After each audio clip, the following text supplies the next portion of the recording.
آج جو اعظم خان صاحب اور ان کی آڈیو لیک ہوئی ہے تو اس سے پتہ چل جاتا ہے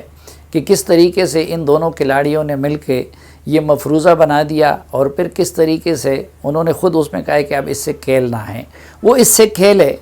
اور اس کے نتیجے میں انہوں نے اپنے لیے سیاسی فائدہ بھی لے لیا، لیکن اس کھیل کا نتیجہ کیا ہوا کہ ملک کے ساتھ کھلواڑ ہو گیا۔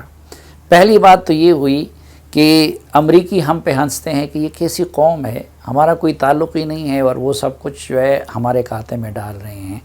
دوسرا نقصان IMF کے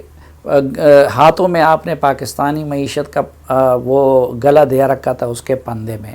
اس کی وجہ سے آپ نے مغربی ممالک کو ناراض کیا، اس لیے آج شہباز شریف وغیرہ کو ان کے منت ترلے کر کے منانا پڑتا ہے۔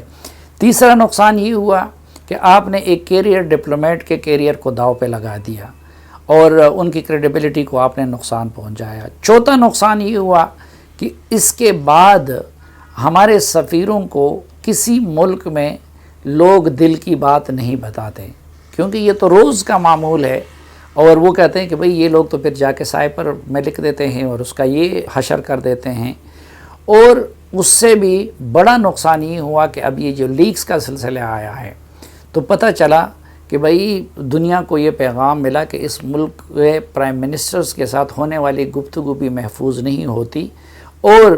وہ بھی ریکارڈ ہوتی ہے، تو اس لیے اگر سربراہان حکومت آتے ہیں یا ذمہ داران آتے ہیں تو وہ ہمارے ملک کے پرائم منسٹر کے ساتھ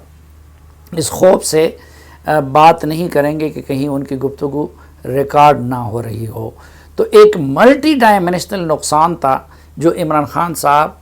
نے پاکستان کو پہنچایا، صرف اور صرف اپنی ذات اور اپنی مقبولیت کے لیے۔ اس لیے میں کہتا ہوں کہ یہ دونوں معاملات منطقی انجام تک پہنچانے چاہیے،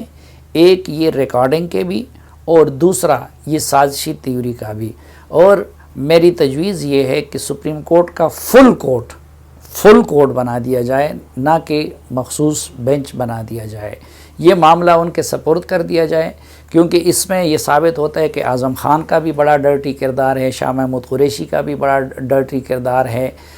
ہمارے جو سیکرٹری خارجہ ہیں ان کا بھی ایک غافلانہ کردار ہے۔ تو ان کرداروں کا تعین بھی ہونا چاہیے، اور